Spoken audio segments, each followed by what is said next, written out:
So there are people that do solder their jump rings, and you can do that. Some of the daintier ones, it may be something that you might want to think about, but man, it's a lot of work to solder all those jump rings. So the Byzantine, I find one of the strongest ones. So the bracelet that I've just started making, really, really solid, very firm. I wear mine every day, all day, and I've never had anything go wrong with it.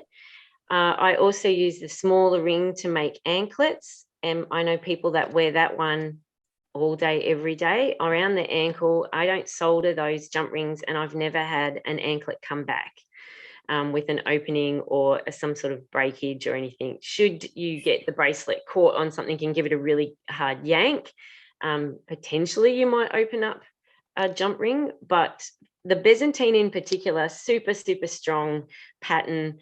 I've never really had a problem with it at all.